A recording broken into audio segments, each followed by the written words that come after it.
DB নিউজের মাধ্যমে জাতীয়তাবাদী শ্রমিক দল ঢাকা মহানগর উত্তরের পক্ষ থেকে এবং আমি কাজী শাহ আলম রাজা শ্রমিকদের আহ্বায়ক আমার পক্ষ থেকে দেশবাসীকে পবিত্র ঈদের শুভেচ্ছা এবং অভিনন্দন। 24-এর যে বিপ্লব হয়েছে, বিপ্লবের মহানায়ক যেন তারেক রহমান, এটা বারবার প্রমাণিত হয়েছে। যেই যত কিছু বলুক, যারা এই গোলাপানিতে মাছ শিকার করতে চাক, কিন্তু বিপ্লবের নায়ক তারেক রহমান।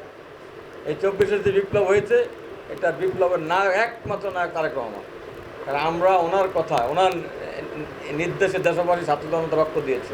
তৃণমূলের পক্ষ থেকে, ত্যাগী নেতাকর্মীদের পক্ষ থেকে আমরা জনাব তারেক রহমান সাহেবকে ধন্যবাদ এবং অভিনন্দন জানাই। এই যে তেজগাঁও ট্রাক্টর, আমরা যেখানে বসে, এটা শ্রমিক জোন। আমরা এই শ্রমিক জোনেই কিন্তু শ্রমিকের নেতৃত্ব করি। কিন্তু আমরা কি দেখতে পাচ্ছি? আমরা দেখতে পাচ্ছি যে 623 বাংলাদেশের শেখ হাসিনা মার্কা নির্বাচনের সকল নির্বাচন এই সরকার বাতিল করে দিচ্ছে। অথচ এই যে Bangladesh truck government drivers union, এটার যে অবৈধভাবে স্বরাষ্ট্রমন্ত্রী কামাল সাহেব ভোট করালো, নিজের মতো করে মানে নেতা বানালো, অথচ এগুলো কিন্তু এখনও বহাল রয়ে গেছে। বিএনপি কেউ না কেউ শেল্টার দেয়, নাহলে পুলিশ শেল্টার দেয়, নাহলে প্রশাসন শেল্টার দেয়, নাহলে এই যে বর্তমানে গভর্নমেন্ট আছে, এই গভর্নমেন্ট শেল্টার দেয়। এই গভর্নমেন্টের কাছে কিন্তু আপনাদের মাধ্যমে বারবার আমি অনুরোধ জানাইছি। এখনও কিন্তু আওয়ামী লীগের লোকজন, স্বৈরাচারী শেখ হাসিনার যারা ছাত্র আন্দোলনের হত্যার সাথে জড়িত, তারা কিন্তু এখনও ইউনিয়ন মালিক সমিতিগুলা দখল করে আছে। দখল করে তারা এখনও পরিবহনের ভিতরে একটা নৈরাজ্য সৃষ্টি করে দেশকে অস্থিতিশীল করতে চায়। আপনি দেখেন, ট্রান্সপোর্ট সমিতিতে নুননবী চৌধুরী শাওনের সহযোগী, আর চৌধুরী আলমকে যারা হত্যা করাইছে কমিশনার ফরিদউদ্দিন রতন, তার সহযোগী মধুমতি ট্রান্সপোর্টের দেলোয়ার, ছাত্রলীগের নেতা, তারা এখন ট্রান্সপোর্ট সমিতি দখল করে রাজত্ব চালাচ্ছে, পরিবহন অস্থিতিশীল করতে চাচ্ছে। অথচ গভর্নমেন্টকে আমরা কিন্তু বারবার বলেছি, স্বরাষ্ট্র উপদেষ্টার প্রতি আমি অনুরোধ জানাইছি। এই যে তেজগাঁ জোনের যে ডিসি আছে, ডিসি সাহেবকেও আমি অনুরোধ জানাইছি আপনাদের মাধ্যমে, যে এদের বিরুদ্ধে ব্যবস্থা নেওয়া হোক। অথচ সেটা কিন্তু হয় নাই। তাইলে এই সরকার হয়তো শেল্টার দেয়। সব মিলিয়েই বাংলাদেশের একটা ঘোলাটে অবস্থা। তবে আমার মতে এই দেশে নিরপেক্ষ সরকারের অধীনে একটা নির্বাচন হওয়া উচিত। বর্তমান উপদেষ্টা পরিষদ কিন্তু সবাই নিরপেক্ষ না।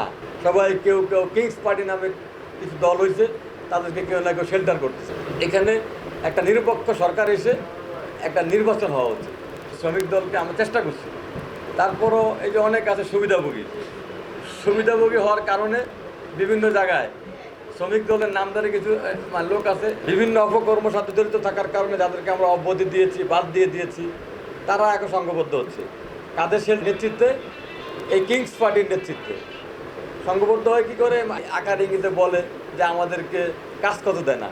কাজ সেটা না, কারণ তারা দুর্নীতি করবে, তারা ছাতাবাজি করবে, সেটা আমি দেই না।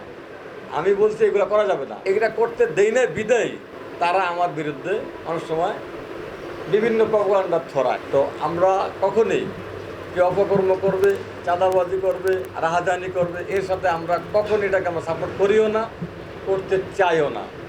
আর এইটা না করার কারণে, না করতে দেওয়ার কারণেই যেমন স্বার্থবাদী মহল আমার বিরুদ্ধে ষড়যন্ত্রে লিপ্ত, উঠে পড়ে লেগেছে।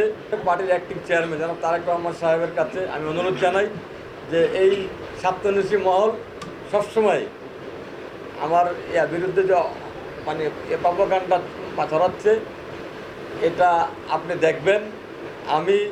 আপনি সুস্থ তদন্ত করে দেখবেন যে আমি কখনোই দলের বদনাম হবে, জিয়া পরিবারের বদনাম হবে, এই সমস্ত লোকজনদেরকে কখনই আমি প্রশ্রয় দেইও না, ইনশাল্লাহ ভবিষ্যতে প্রশ্রয় দিবও না।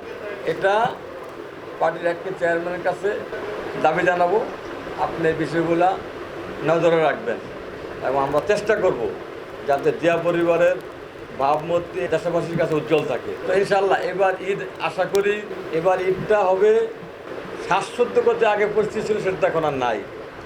এবার ঈদ খুবই আনন্দের, মানে সবার সাথে সবার দেখা হবে, কোলাকুলি হবে এবং সুন্দর। আপনি যাই খান, যাই পড়েন, আপনার মনে যদি শান্তি থাকে, শান্তিটা হলো বড় পাওয়া। আপনারা ফাঁসির কাছে ঝুলানোর আগে মোরগ পোলা খাওয়ালো, এটা কিন্তু কোনো মজা নাই।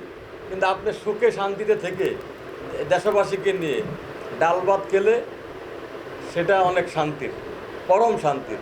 আমরা একটা নব্য ফেরাউন থেকে মুক্ত হয়েছি। এটাই আমাদের সবচেয়ে বড় পাওনা।